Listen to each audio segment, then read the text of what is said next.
रहे हैं news ABP, सबसे पहले सबसे तेज खबर। उत्तर प्रदेश बलिया से मतगणना में धांधली पर बड़ा ऐलान, छोड़ देंगे राजनीति।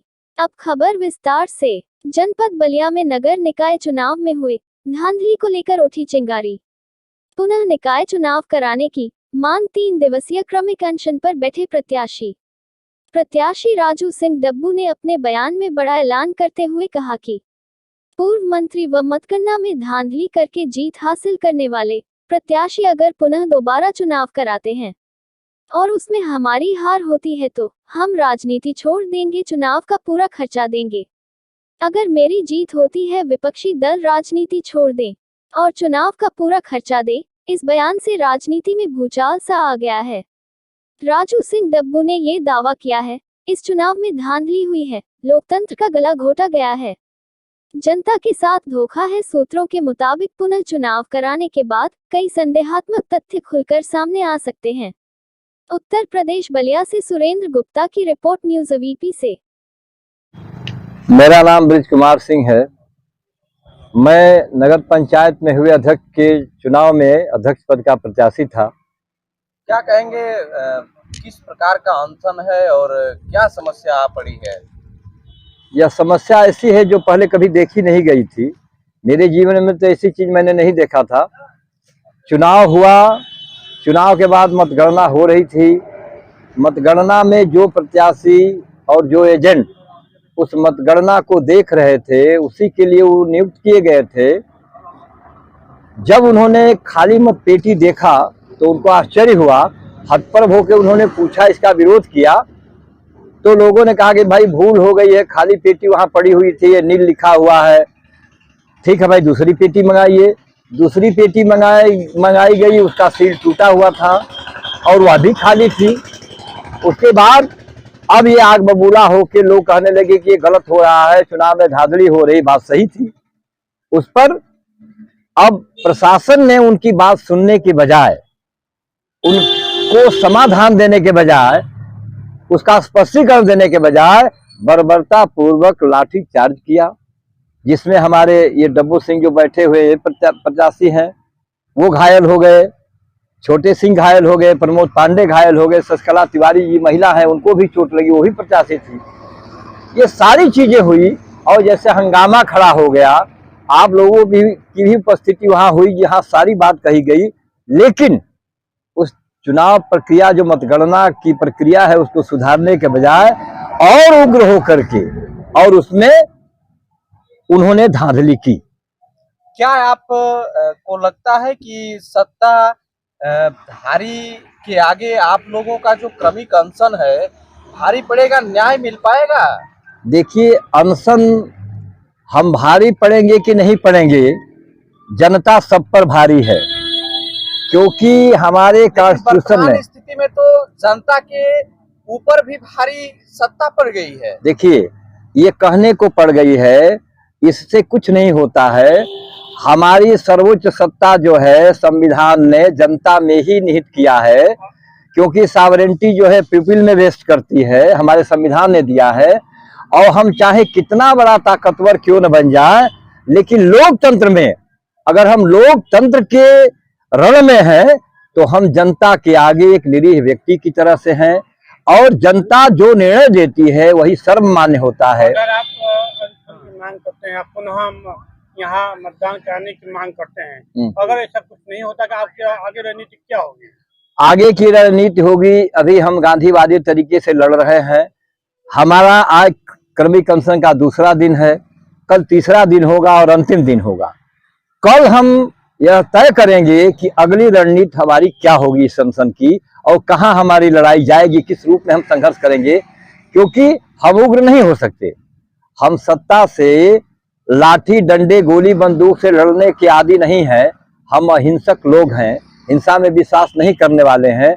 हम लोग गांधी के बताए रास्ते पर चलने वाले लोग हैं और हम कभी भी शासन सरकार के लिए चुनौतीपूर्ण वातावरण आक्रामक नहीं करेंगे। लेकिन इतना जरूर है कि हम यह बताना चाहते हैं कि जनता जो चाहती है वह होगा, हम जो चाहते हैं वह नहीं होगा, वह गलत है।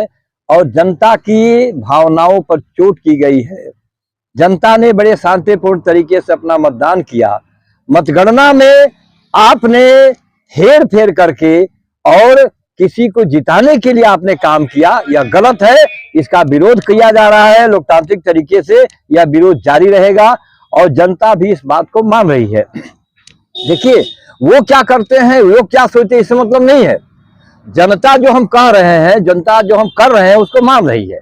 जनता उस पर भी मुहर लगा रही कि सही हो रहा है, और ये सही हो रहा है इसलिए नहीं कि हम अनशन कर रहे हैं। गलत हुआ है, जिसका विरोध हो रहा है, ये सही हो रहा है। मैं आप सभी पत्रकार बंधुओं को धन्यवाद देना चाहता हूं, जो लोकतंत्र को बचाने के लिए, हम लोगों की आवाज को उठाने के लिए आप लोग अपना बहुमूल्य समय दिए हैं। इसके लिए मैं सहृदय आप लोग को धन्यवाद देता हूं। आप लोग जानते हैं कि मतगणना में धांधली हुई है। हमारे नगर की पूरी जनता दुखी है। वो अपने नेता को वोट की है और गिनती किसी और नेता की हो रही है। हर बूथ में धांधली हुआ है। वहाँ सभी प्रत्याशी, सभी बूथ एजेंटों के विरोध करने के बाद वहाँ बीच काउंटिंग में ही सबको लाठी से मार के भगा दिया गया है। खाली मतपेटिका का वीडियो वायरल चल रहा है, टूटी हुई मतपेटियों का वीडियो वायरल चल रहा है। और हम इस नगर में सारे प्रत्याशी, एक प्रत्याशी को, भाजपा प्रत्याशी को छोड़ के सारे प्रत्याशी, सभासद प्रत्याशी, सारे लोग चुनाव की मांग कर रहे हैं।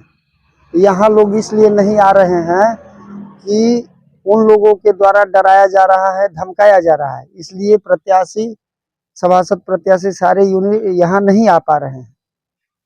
तो क्या आपका मानना है कि सत्ताधारी के बीच न्याय मिलने में भी दिक्कत होगी? मैं आपको बताना चाहता हूँ, चाहे कोई भी सत्ता है, इससे पहले भी सत्ताएं रही हैं, लेकिन सत्ता में एक दो लोग भ्रष्ट होते हैं। जैसे ये पूर्व मंत्री भ्रष्ट हैं और पूरे पुलिस महकमे को, प्रशासनिक महकमे को, सबको डरा के ये अपना मनमानी पूरे जिले में किए हैं। यही नहीं किए हैं, लेकिन मैं बता रहा हूँ, जब कोई व्यक्ति डकैती करता है तो लोग प्रशासन के पास जाते हैं, लेकिन जब प्रशासन लोकतंत्र की हत्या करने लगेगा तो कहीं ना कहीं से क्रांति की चिंगारी उठेगी। हम लोग गांधी जी के देश में रहने वाले व्यक्ति हैं। हम लोग जो है शांति तरीके से अपने जो है लोकतंत्र को बचाने के लिए आप लोगों के माध्यम से, जनता के माध्यम से, इस जनता के मतों को जो लूटा गया है, जनता के मताधिकार को वापसी कराने के लिए हम लोग इस धरना पे क्रमिक अनशन कर रहे हैं। अभी एक सागर सिंह राहुल नाम के भी एक प्रत्याशी थे, जिनको 2200 कुछ वोट करके दिखाया जा रहा है। वहां पे जो है ये हुआ कि 3200 कुछ वोट पाए हैं। मतलब कुछ दिखाया गया, कुछ अलग बोला गया, कुछ अलग, मतलब ऐसे तमाम मुद्दे आ रहे हैं।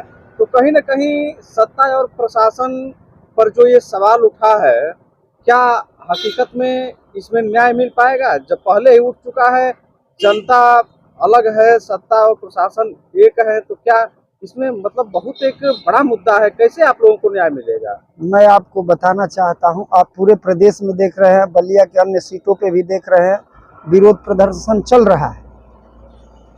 और मैं आपको बताना चाहता हूं, गांधी जी ने हम लोगों को रास्ता दिखाया है।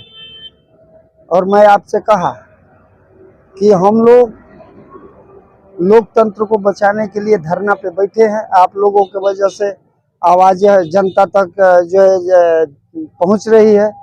आगे आपकी रणनीति क्या होगी अगर कुछ नहीं होता है? ऐसा नहीं है कि कुछ नहीं होता है, मुझे विश्वास है अपने जनता जनार्दन पे, अपने देश के मतदाताओं पे विश्वास है।